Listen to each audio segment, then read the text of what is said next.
Hi guys, and welcome to How to Maximize. In this video, I will show you how to hide Facebook Reels.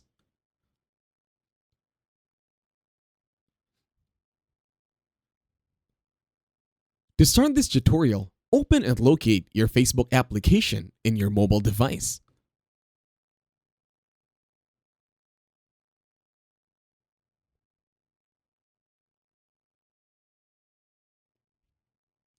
Once you open Facebook, you will now be in your timeline. In here, you're going to tap on Watch, the one with the play button.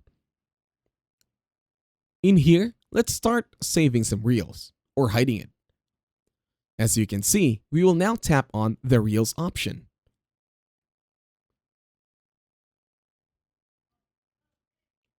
In here, tap on the three dots on the bottom right. This will lead you to Settings. And then tap on Hide Reel.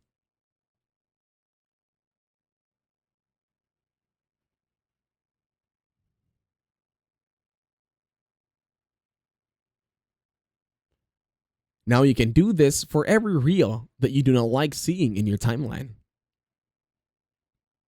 Just keep pressing the three dots and hiding the reel. And that's it. Thank you very much for watching. Leave a like, share, and subscribe to the channel.